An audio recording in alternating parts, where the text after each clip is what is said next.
Pakistan stock data channel में खुशामदीद। आज की मार्केट का जायजा लेते हैं।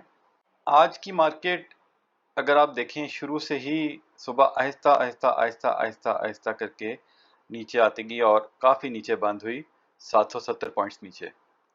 एक तो फ्राइडे को मार्केट प्रेशर में थी और ऐसा महसूस हो रहा था कि आज प्रेशर कंटिन्यू रहेगा, लेकिन असल में ये जो वीकेंड पे जो आप सब जानते हैं कि ये जो सदर साहब की एक ट्वीट आई कि वो जो कोई बिल पास हुआ जिस पे उन्होंने साइन नहीं किया और उनके साइन नज़र आ रहे हैं या इस किस्म का जो भी चक्कर है, उसकी वजह से एक एक्सपेक्टेशंस आ रही थी मार्केट में कि आज प्रेशर रहेगा।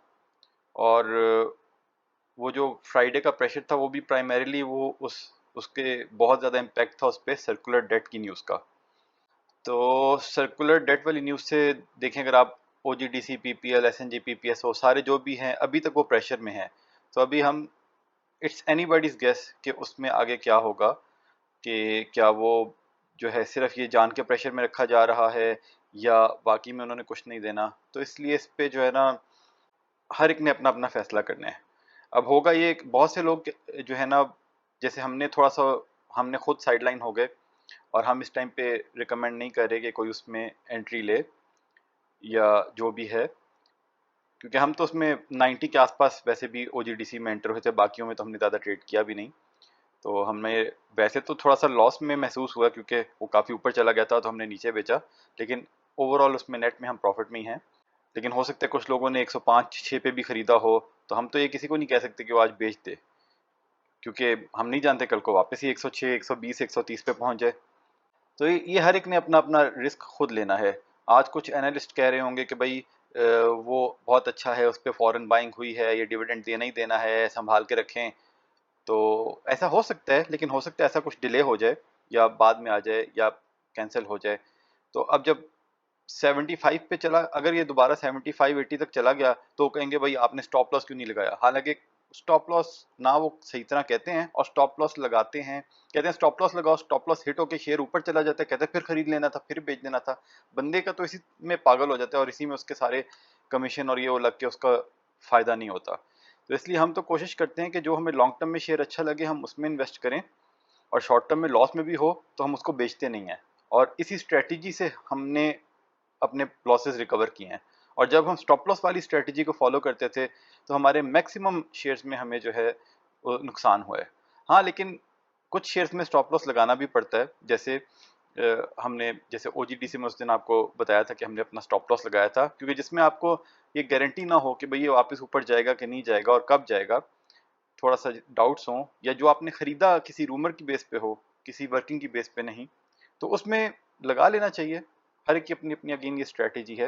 लेकिन आइडियली जो है ना, हम जो पूरी वर्किंग करके जब कोई शेयर खरीदते हैं हम उसमें स्टॉप लॉस लगा के वो बेचते नहीं है, नीचे जाता है तो हम होल्ड ही रखते हैं उसको। तो वो प्रेशर कंटिन्यू रहा आज और उसकी वजह से भी मार्केट अच्छी नहीं रही। और ये जो सदर वाली न्यूज़ है इसने भी बड़ा इम्पैक्ट किया। अब ये कहना बहुत मुश्किल है कि अब ये प्रेशर जो है कब तक कंटिन्यू रहेगा। ये रोल ओवर वीक भी चल रहा है, इसमें भी कभी प्रेशर आ जाता है, कभी बहुत ऊपर चली जाती है, तो इसमें आगे पीछे होता रहता है। तो लेकिन इस पूरे वीक में जो है ना, बज़ाहिर अनलेस कि कोई बहुत ही अच्छी न्यूज़ आ गई, ये लग रहा है कि बहुत ऊपर नहीं जाएगा। हो सकता है एक दो दिन नीचे रहे, हो सकता है एक दो दिन नीचे रहे फिर थोड़ा ऊपर आ जाए फिर नीचे रहे, कुछ ऐसा ही लग रहा है। But let's see. लेकिन अगर 4 दिन, अगर ये हफ्ते के 4 दिन जो है ना नीचे ही रहा ना, तो फिर फ्राइडे को ऊपर आएगा। और ये हो सकता है कि 3 दिन नीचे रहे तो थर्सडे को भी ऊपर आ सकता है। ये हिस्टोरिकली ऐसा रोल ओवर वीक में हो जाता होता है। देखें जी आगे क्या होता है। अच्छा जी, अब हम देखते हैं। अच्छा, हमने अपने कुछ तमाम शेयर्स बेच नहीं दिए, हमने जो लॉन्ग टर्म वाले हैं हमने रखे हुए हैं। और इसी तरह हम लिमिटेड शेयर्स में बाइंग करें। जैसे हमने आपको बताया था कि अटा ग्रुप में हमें अच्छा लग रहा है, हमने उनकी बोर्ड मीटिंग्स अनाउंस हुई हैं, हमने उनमें एंट्री ली है। आज वो थोड़ा वो भी प्रेशर में रहे, बहुत ज़्यादा नीचे नहीं आए लेकिन नीचे आए, तो हमें उसकी टेंशन नहीं है। कम से कम रिजल्ट तक हम उसको होल्ड करके रखेंगे। लेकिन ज़रूरी नहीं है कि आप भी ऐसे ही करें, क्योंकि मार्केट में जब प्रेशर आना शुरू हो तो कई दफ़ा इन चीज़ों की कोई अहमियत नहीं रहती। हो सकता है उसको रिजल्ट तक वो नीचे ही जाते रहें, तो इसकी गारंटी हम कोई नहीं दे रहे कि लाजमी वो रिजल्ट तक ऊपर जाएंगे, लेकिन हम उनको होल्ड करेंगे कम से कम।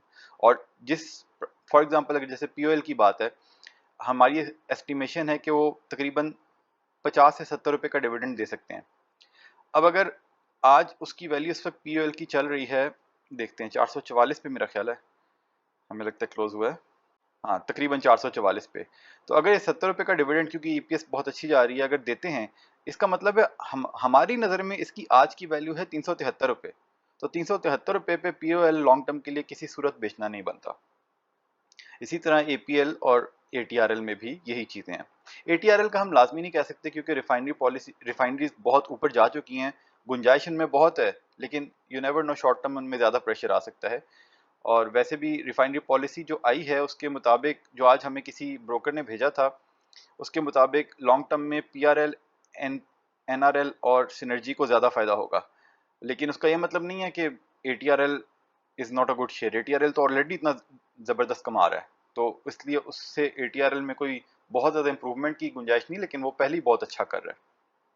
अच्छा जी, अब एलपीएल को देखें आज, तो एलपीएल में हम जो हमारा अंदाज़ा था वो थोड़ा उसी तरह हुआ। इसको आज जब एक्स होके खुला तो खुला ही काफ़ी ऊपर 14.50 पे, और फिर वो नीचे आया थोड़ा सा 14.10 तक आया, और हमने 14.10 के आसपास 14.20 पे ही कुछ और ख़रीदा उसको, लेकिन जो हमने ख़रीदा था वो हमने 14.50 पे बेच दिया, और उसके बाद फिर इसको अपर लॉक लग गया। यानी कि अगर डिविडेंड मिलने से पहले ये 30 रुपये वापस चला गया, अगर इस तरह आप सोच रहे हैं। तो बहरहाल इस पे तो हमें काफ़ी अंदाज़ा था कि हमने यही बताया था कि भाई एएलटीएन जो है शायद इतनी जल्दी ऊपर ना जाए, लेकिन ये लाल पीट जा सकता है, और अभी भी कोई पता नहीं इसको 2-3 अपर कैप लगा दें। लेकिन देखें, एलपीएल में जो हमारा अंदाज़ा है, ठीक है, गारंटी कोई नहीं दी जा सकती, लेकिन हमारी जो असेसमेंट है कि अगर आप इसको 15 के आसपास भी लेके रख लें, ये 16 पे भी बुरा नहीं है, 17 पे भी बुरा नहीं है। अगर आप इसको 1 साल के लिए लेके रखें 15 रुपये पे, ठीक है, हमें हमारा अंदाज़ा है, हमारी असेसमेंट है, जो कि गलत भी हो सकती है, लेकिन हमारी असेसमेंट है कि ये कम से कम 30 रुपये 1 साल में हो जाएगा, अगले साल के रिजल्ट आने तक। अब वो होगा कैसे? ये हो सकता है पूरा साल जो है ना, ये 17 के आसपास रहे, 15-17 के आसपास रहे, ठीक है, लेकिन जब रिजल्ट आने वाले होंगे अगले साल के, तो बिला वजह एक मार्केट में एक्सपेक्टेशंस लगा दी जाएंगी कि ये जो है इस साल फिर से 15 रुपए का डिविडेंड देगा। वो दे ना दे वो तो बात की बात है, लेकिन उन एक्सपेक्टेशंस की बेसिस पे, और अगर मुल्की हालात बहुत ज़्यादा यहाँ से अभी इतने ख़राब हैं, इससे ज़्यादा ना बिगड़े अगले 1 साल में, हल्का हल्का थोड़ा बेहतरी की तरफ ही रहे, या यहीं पे मेंटेन रहे, तो ये 30 रुपए पे हमारी असेसमेंट है, लाजमी हो जाएगा।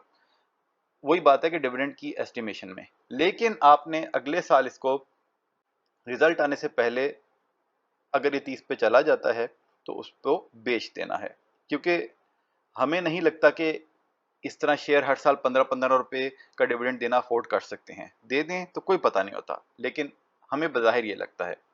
और स्टॉक मार्केट का कोई पता नहीं है, अगले 1 महीने में भी ये 30 पे जा सकता है। हमें ऐसा नहीं लगता, हमें नहीं लगता कि ऐसा होगा, लेकिन स्टॉक मार्केट का कुछ नहीं कह सकते। कहने का मकसद ये है कि हमने तो ये शेयर जो है आज कुछ खरीदा, कुछ बेचा, कुछ 15 पे भी हमने फालतू बेच दिया, लेकिन जो हमारे पास अब थोड़ा बहुत रह गया है, अब हम उसको लॉन्ग टर्म के लिए रखेंगे, और अपनी स्ट्रेटजी के मुताबिक कम से कम 1 साल के लिए हमने उसको अपने पास रखना है। अर्लियर ऑफ 1 साल या 25 से 30 की रेंज में, जब इसकी अगर प्राइस आ गई, जो भी पहले हुआ वहां पे हम इसको निकालेंगे, वरना हम इसको रखेंगे। अगर 1 साल या 15 पे भी रहता है तो हमें इस की कोई टेंशन नहीं है, हमें इस शेयर पे, इस कंपनी की अभी तक जो अर्निंग्स आ रही हैं उस पर पूरा भरोसा है। अच्छा जी, एलपीएल हो गया, अब एएलटीएन को भी देख लेते हैं कि देखें एएलटीएन जब एक्स हुआ तो वो प्रेशर में ही है, वो आज भी थोड़ा नीचे क्लोज हुआ, ठीक है, और एएलटीएन का तो हम आपको पहले बता चुके हैं ना कि लोगों को इसका पता ही नहीं है, तो इसलिए हमें तो ये भी लग रहा है कि कम से कम यहाँ से जो है ना अगले 1 साल में ये 50% का गेन दे सकता है, ये हमारी असेसमेंट है। और देखें, एक कंपनी ने जो हिस्ट्री में किया, अगर हुकूमत से आगे सर्कुलर डेट के पैसे मिले तो इनका डिविडेंड और बढ़ सकता है, तो फिर ये और भी हो सकता है। तो इसका, लेकिन इसका एक देखें, ये ना, अच्छा ये तो पावर है, ये बाद में देखते हैं। अच्छा, एएलटीएन का ना एक आज नोटिस आया,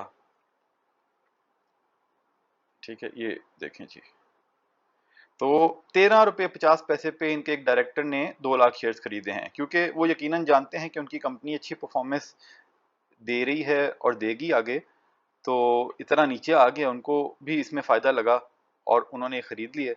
और उनकी एक शायद ये भी इससे ख्वाहिश हो सकती है कि भाई इस कंपनी का शेयर अब इससे नीचे ना जाए। अब इससे नीचे जाने लगा तो यहाँ से हो सकता है और भी डायरेक्टर्स बाइंग पे आ जाएं, कि वो, क्योंकि जाहिर बात है ना, उनकी भी होल्डिंग होती है इसमें, इस तरह उनका भी पोर्टफोलियो, उनकी भी वैल्यू कम हो जाती है। बहरहाल उन्होंने इसको यहाँ पे एक इम्पॉर्टेंट न्यूज़ है, कंपनीज में आप ये थोड़ा ध्यान रखा करें। जरूरी नहीं होता कि ऐसा करने के बाद लाजमी उस शेयर की वैल्यू ऊपर जाएगी, लेकिन देखा करें कि कंपनी में खरीदारी कोई डायरेक्टर्स कर रहे हैं या नहीं। जैसे जो है आपका MTL जो है, उसमें इनके डायरेक्टर्स खरीदते ही रहते हैं शेयर्स। वो जब जो भी वैल्यू नीचे है, जरा सा नीचे नीचे है, वो खरीदना शुरू कर देते हैं, क्योंकि इसी तरीके से प्रो मेंटेन रखते हैं। जब ज्यादा होल्डिंग ही डायरेक्टर्स के पास होगी, वो उसको गिरने नहीं देंगे। तो ये एक चीज होती है इसकी। अच्छा जी। अच्छा, अब आज जो हमने कल बात कही थी, वो तकरीबन जो है ना, तकरीबन क्या सच ही साबित हो गई। जो निशात पावर की कही थी कि हमने यही कहा था कि हमें बिल्कुल नहीं लग रहा कि ये अच्छा डिविडेंड देंगे। तो अब हुआ ये कि अच्छा, इसकी अगर आप मूव देखें ना, आज सारा दिन में हमने तो उसी स्ट्रेटजी को फॉलो किया जो हमने अपनी वीडियो में बताई थी, कि आज सुबह जो है ये थोड़ा सा ऊपर गया और वहां ऊपर जाते ही अंदाजा हो गया कि भाई ये जो है अब और ऊपर नहीं जा रहा। तो हमने इसको तकरीबन 26-40 पे निकाल दिया। ठीक है, लेकिन हमसे गलती ये हो गई कि हमने NCPL को नहीं निकाला। हम यही सोचते रहे कि अगर इसका रिजल्ट अच्छा नहीं आया तो फिर वो नीचे जाएगा, और हमने सोचा था कि थोड़ा सा डे एंड के आसपास देख लेंगे, उसको निकाल देंगे। लेकिन बगैरतों ने पहले उसको गिराया, बाद में NPL को गिराया, तो वो इतना नीचे आ गया। बहरहाल उसको भी हमने जो है कुछ नीचे ही निकाला, और उसको, लेकिन बहरहाल ये कि उस पे हम बात करते हैं। तो इसमें इन्होंने जो है ना बिल्कुल तकरीबन LPL जैसी सिमिलर मूव देने की कोशिश की। पहले उसको एकदम इतना नीचे गिरा दिया जैसे LPL को रिजल्ट वाले दिन लोड लॉक लगा दिया था। उसके बाद ये देखें, 26 रुपए से एकदम उसको लोड लॉक के पास ले गए। ठीक है, 44 रुपए 24 रुपए पे वही एग्जैक्ट इन्होंने किया। और ये उसके बाद जो है ना आहिस्ता आहिस्ता आहिस्ता करके एकदम इसको देखें 26.60 पे ले आए।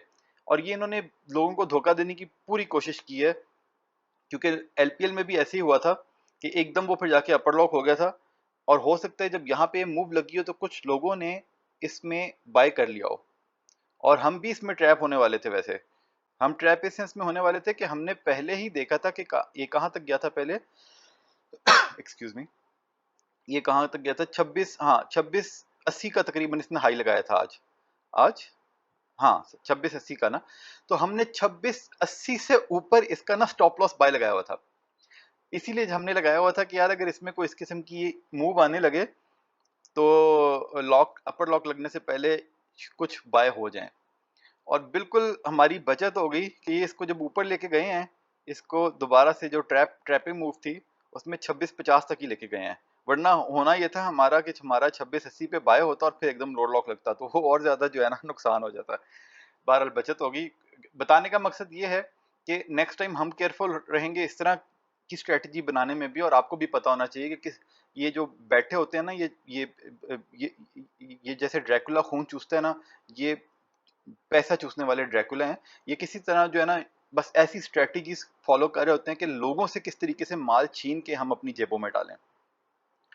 तो हर वक्त जो है ना वो इसी चक्कर में होते हैं कि कैसे वो अपनी स्ट्रेटजीज बदलें, किस स्ट्रेटजी से वो लोगों को धोखा दें। LPL में उन्होंने ट्रैप किया कि एकदम लोड लॉक लगा दिया, सब लोग बेच के निकल गए, उसको ऊपर ले गया और इतना जबरदस्त रिजल्ट आया। इसमें पहले लोड लॉक लगाया, फिर इतना ऊपर लेके गए कि यहाँ पे शायद जिस तरह हम फंसने वाले थे तो बहुत से लोगों ने शायद इस तरह बाय कर लिया हो, और एकदम जो है ना उसके बाद रिजल्ट आया और लोड लॉक।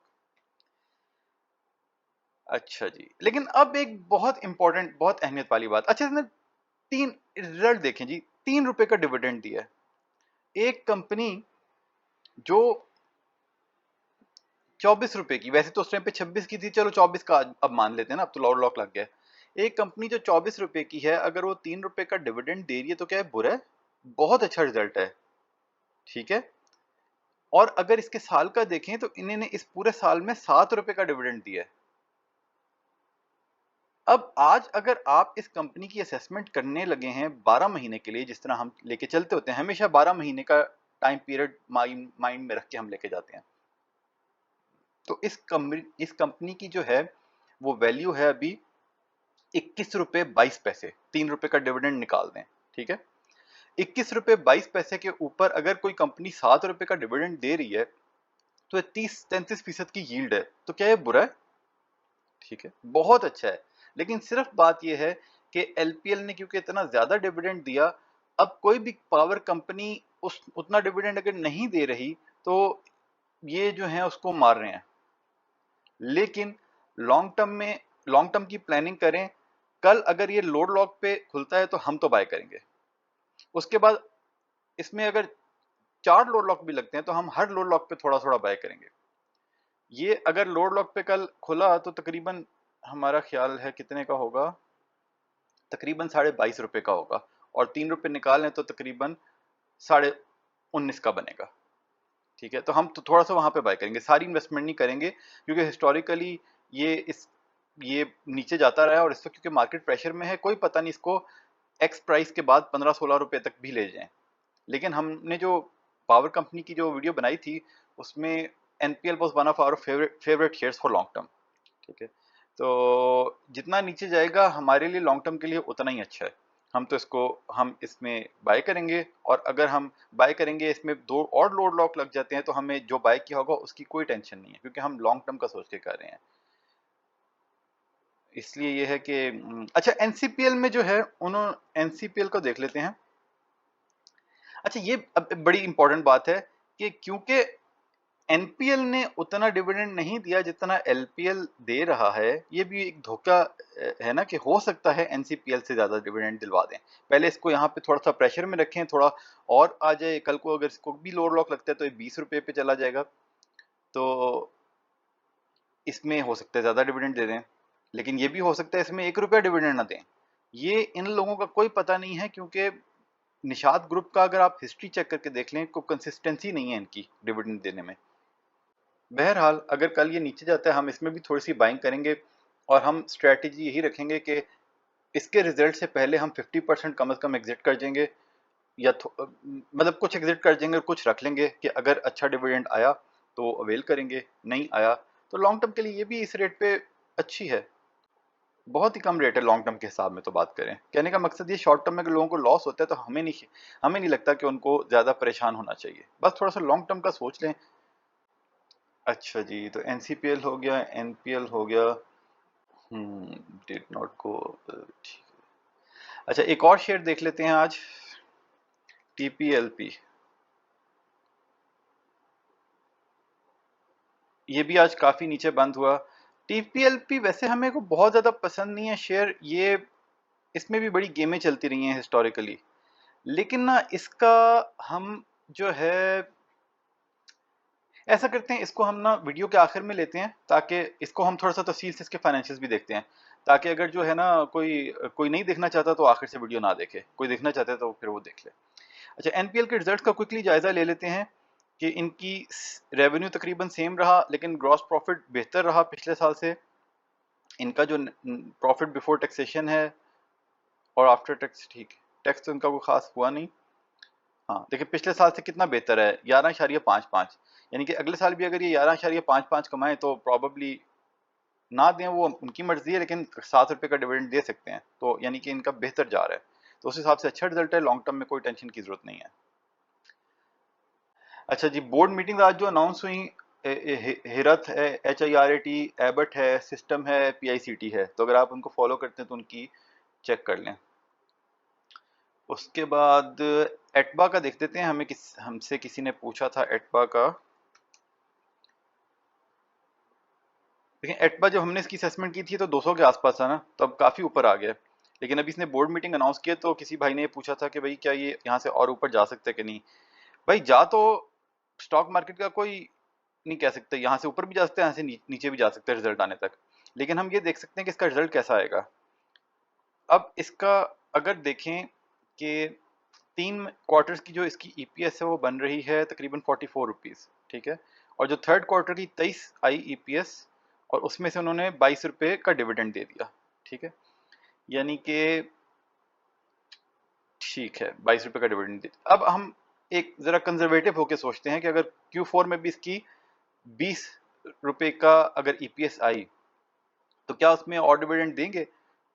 हिस्टोरिकली देखें तो इन्होंने पिछले साल जो है इंटरिम पे कोई दिया था, ईयर एंड पे नहीं, इंटरिम पे कोई नहीं दिया था। पूरे साल में उन्होंने 12 रुपए का डिविडेंड दिया था और 25% बोनस।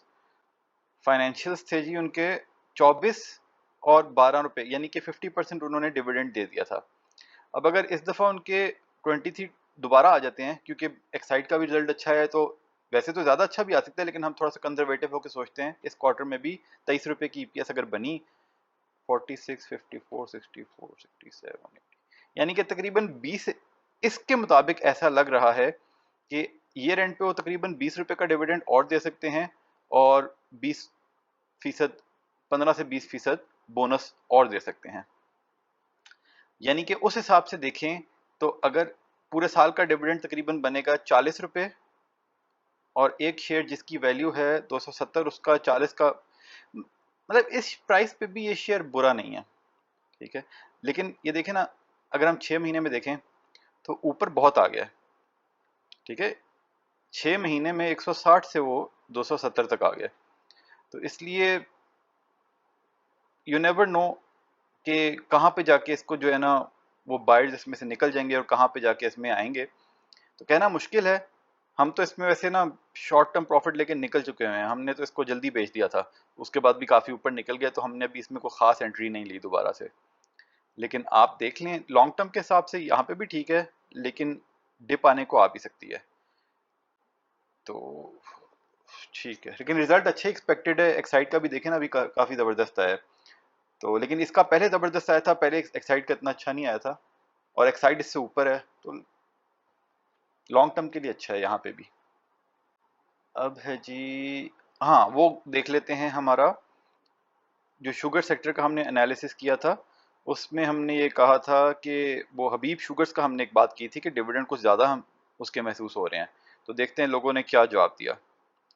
पहले तो यहाँ ये हुसैन भाई हैं कोई, उन्होंने कहा है कि उनकी वर्किंग के मुताबिक भी शाह मुराद बहुत अच्छा है, और उनके मुताबिक this is going to be, जाहिर बात है हर कोई सिर्फ हमारे पे तो नहीं बैठा होता ना, हर बहुत से लोग अपनी वर्किंग भी करते हैं, तो उनके मुताबिक भी this is going to be hot cake of PSX, so I agree Hussain साहब।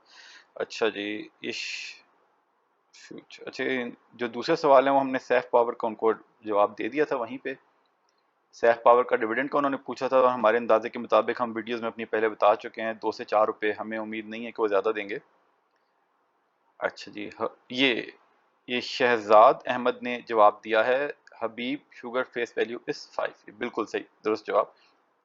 ये हो सकता है इनको पहले से ही पता हो, या हो सकता है हमारे कहने के बाद इन्होंने स्टडी किया हो, बट जो भी बात है, असल में होता ये है कि हर ज़्यादातर कंपनियों की ना फेस वैल्यू होती है 10 रुपए।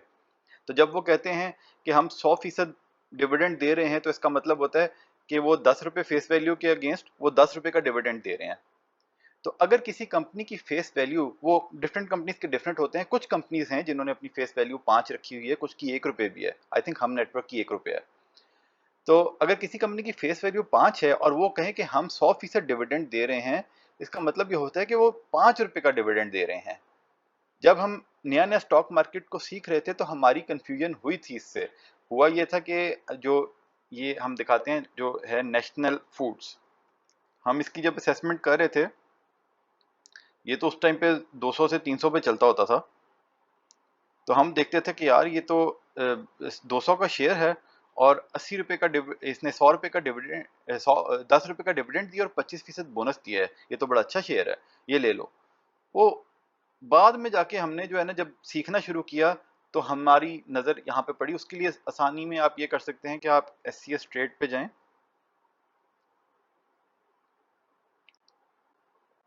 ठीक है, आप यहाँ से कंपनी का कोड लिखें,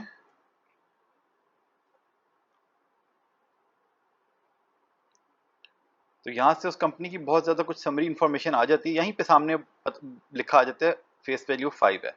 वैसे ये इन्फॉर्मेशन बैलेंस शीट में अवेलेबल होती है, आप बैलेंस शीट से देखें, क्योंकि SCS ट्रेड पे भी आप देख सकते हैं, लेकिन ये डेटा भी क्योंकि वो SCS वालों ने मैनुअली पंच किया हुआ, उनसे गलती हो सकती है।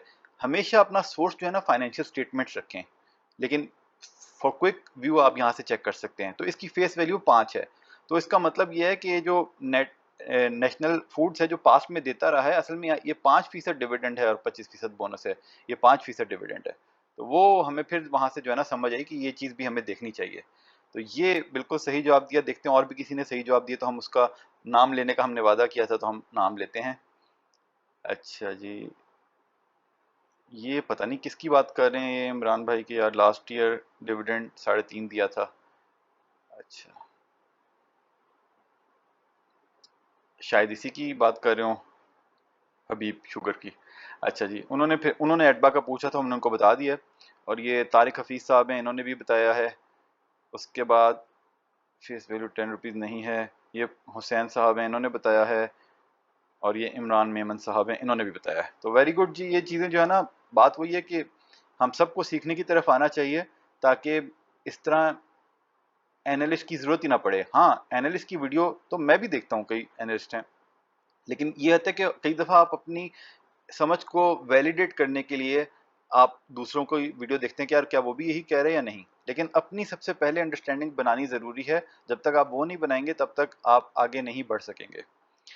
अच्छा जी, अब है जी, अब हमारी क्या चीज़ रह गई, कोई चीज़ रह गई आज के लिए? वो हो गया, ठीक है। हाँ, टीपीएलपी का हमने बताना है, तो अगर किसी ने वो नहीं देखना तो फिर यहाँ पे अब छुट्टी कर ले। अच्छा जी, टीपीएलपी, टीपीएलपी के बारे में तो हमने वैसे इन्फॉर्मेशन आपको बताई थी कि ये इन कंपनी जो है शेयर्स बाय बैक करने वाली है। और इसकी जो डेट है वो डेट शुरू हो चुकी है, जब जिस डेट से उन्होंने 6 महीने में बाय बैक करना है। लेकिन क्योंकि जब कंपनी बाय करती है तो उसको नोटिस देना होता है कि हमने बाय स्टार्ट कर लिया, लेकिन इनका अभी तक कोई नोटिस नहीं आया। इसका मतलब है अभी तक कंपनी ने बाइंग स्टार्ट नहीं की। शायद वो ये फोर्सी कर रहे हैं कि अभी कंपनी प्रेशर में है, उसकी वैल्यू नीचे आएगी, हो सकता है फिर वो बाय करना शुरू करें। ये देखें, अगर ट्रेंड देखें तो इसका आज का भी डाउनवर्ड ट्रेंड ही था सारा, 60 से 40 पैसे नीचे आ गई है। अगर पिछले 6 महीने में इसका लो देखें तो वो तकरीबन 11 रुपये 60 पैसे तक आ गया। तो हमारे पास भी इसके कोई थोड़े से शेयर्स पड़े हैं अभी, लेकिन हम अपनी उस वर्किंग की बेसिस पे कि जब कंपनी ने बायबैक करना है और अच्छी खासी बायबैक करनी है, तो हम इसके थोड़े बहुत शेयर्स खरीद लेते हैं। जब ये 20-30 पैसे नीचे आता है, वो 1,000 खरीद लिया, अगर 20-30 पैसे ऊपर चला गया, जैसे ये देखे ना 1380 पे भी गया था तो बेच दिया, फिर 30 पैसे नीचे आया, खरीद लिया।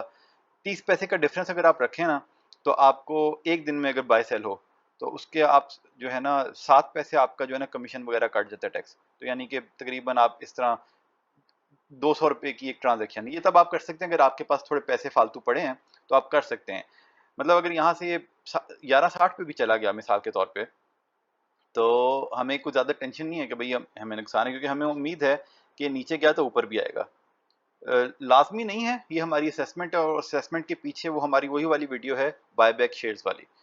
तो इसलिए ये नीचे जाएगा तो हम इसमें थोड़े और खरीद लेंगे, और नीचे जाएगा थोड़े और खरीद लेंगे, लेकिन ये हमारी स्ट्रेटेजी है। हम किसी को नहीं मशवरा दे रहे कि वो इसको लेके फॉलो करे। और इसमें से हम ऑलरेडी जो है ना वैसे पैसे कमा चुके हैं, क्योंकि हमने इसको ज़्यादा खरीदा था। हमने जब पहले भी ये गया था 1160 पे, तब भी हमने खरीदा था, इसने 2 रुपये का डिविडेंड भी दिया था, उसके बाद फौरन ये इतना नीचे चला गया था, लेकिन हमने नीचे गया तो वहाँ भी खरीदा, फिर उसका डिविडेंड भी कुछ हमने इस्तेमाल किया। तो हमें मतलब अभी हमारी इसकी इससे हमने प्रॉफिट ऑलरेडी बना चुके हैं। तो थोड़ा सा नीचे गया हम और इसमें रिस्क ले लेंगे, कोई मसला नहीं। अब इसकी लेकिन अच्छा, हम ऐसे जनरली आप देखते हैं कि भाई हम तो वो शेयर्स रिकमेंड करते हैं कि जिनकी फाइनेंशियल अच्छी होती है या जो डिविडेंड अच्छा दें। लेकिन ये वाला शेयर हमने उसी तरह रिकमेंड किया, रिकमेंड तो नहीं किया, मतलब हमने उसको अच्छा कहा, जैसे हमने केटीएमएल को कहा था कि केटीएमएल की कंपनी वो परचेज करना चाह रही थी, और हमारी असेसमेंट के मुताबिक उसको 55 से हमने कहा था 60 के आसपास ले जाएंगे, और वो ले गए, और हमने उसमें से कुछ पैसे बनाए। लेकिन अगर हम इसकी एक दफ़ा ना असेस फाइनेंशियल्स देख लेते हैं क्विकली, हम यहाँ पे एनुअल भी खोल लेते हैं अगर एनुअल आ रही है, लेकिन अभी हम लेटेस्ट देखते हैं क्वार्टर की ना। अच्छा, पहले यहाँ से देख लेते हैं समरी। देखिए पिछले साल इसकी थी 12.29, उससे पहले कम ही थी। और अगर इस क्वार्टर में देखें तो देखें एक क्वार्टर में इतनी ज़्यादा है और बाकी 2 क्वार्टर में कम है। और फिर इन्होंने वैसे बोनस बहुत ज़्यादा दिए इन्होंने, लेकिन 20% ऑफ डिविडेंड पहली दफ़ा डिविडेंड दिया इन्होंने। नहीं, एक दफ़ा पहले भी दिया था 21 में, लेकिन अब डिविडेंड दिया 2 रुपये का।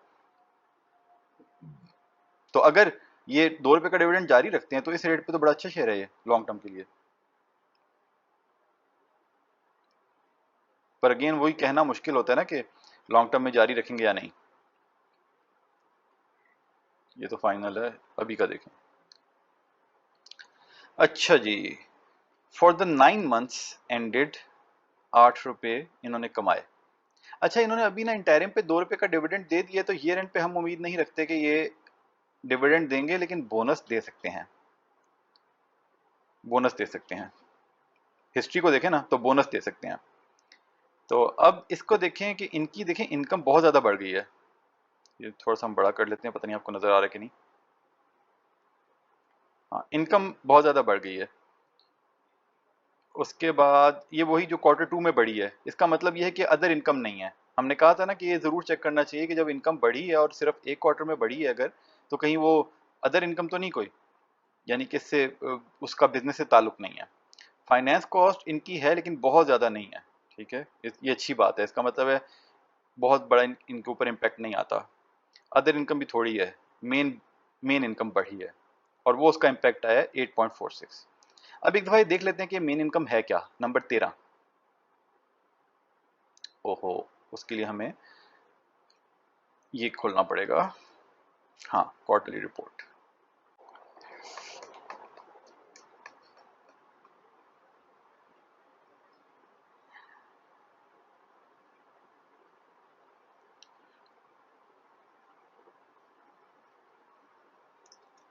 अच्छा, ये क्या कह रहे हैं कि जी ये unrealised gain on investment in REIT fund, ये रियल एस्टेट IT फंड है।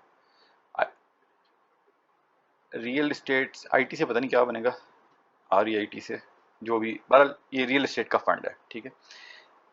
बज़ाहिर ये अनरियलाइज्ड गेन कब करेंगे, जब इन्होंने अपनी जो वो रियल एस्टेट का जो फंड है उसकी कुछ जो हमें लग रहा है कि उसकी प्रॉपर्टी, क्योंकि प्रॉपर्टी का है ना वो प्रॉपर्टी की वैल्यू उन्होंने जो है ना फेयर वैल्यू पे लेके आए हैं। वो प्रॉपर्टी की वैल्यू रीवैल्यू किया उसको, वहां से पता लगे कि यार वो प्रॉपर्टी इन्होंने बुक्स में रिकॉर्ड की हुई थी 1 करोड़ की मिसाल के तौर पे, और वो 4 करोड़ की हो गई, तो वो उन्होंने वहां पे वैल्यू के मुताबिक अपडेट कर दिया है। अनरियलाइज का मतलब है क्योंकि वो प्रॉपर्टी इन्होंने बेची नहीं है, तो वो इनके पास अभी कैश नहीं आया उसका, ठीक है। अनरियलाइज्ड कि वो कैश इनको मिला नहीं है, लेकिन मार्केट वैल्यू उसकी बढ़ गई है, तो वो उन्होंने गेन रिकॉर्ड किया है और वो इनकी इनकम हो गई है। अब इनकी यहीं पे डायरेक्टर्स रिपोर्ट आ रही होगी, तो एक दफा देख लें कंपनी का, अपनी कंपनी के बारे में डायरेक्टर्स का क्या पॉइंट ऑफ व्यू है। कंपनी आउटलुक पढ़ते हैं, ठीक है। TPL Properties is a holding company whereby it owns 100% of REIT management, TPL development, TPL property management and is the strategic investor in TPL REIT funds। यानी कि बहुत सारे different इनके एवेन्यूज हैं। Development of the real estate portfolio is progressing well, यानी कि वो अच्छा जो भी उन्होंने किया है वो अच्छा चल रहा है। प्रॉपर्टीज में इन्होंने इन्वेस्ट किया, एग्जैक्टली हमें इसकी तफसील नहीं पता कि कहाँ पे इन्होंने जो है सोसाइटी बनाई है या क्या टावर्स खड़े कर रहे हैं, वो अगर वक्त मिला तो किसी और टाइम पे हम देख लेंगे, लेकिन उनका मतलब they are happy with the progress. Work is under way, project having a real plan not process, मतलब वो अच्छा प्रोग्रेस हो रहा है। और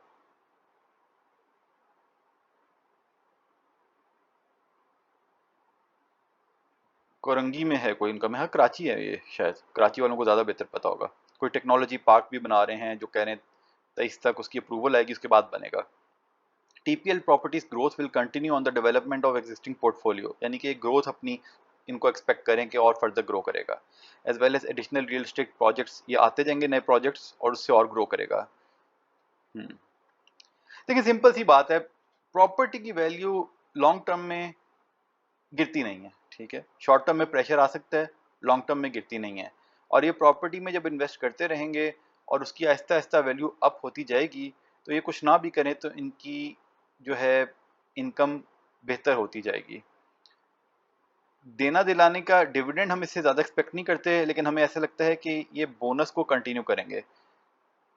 पिछले साल इन्होंने 10%, अच्छा एक ही साल में इन्होंने को 60% बोनस दिया।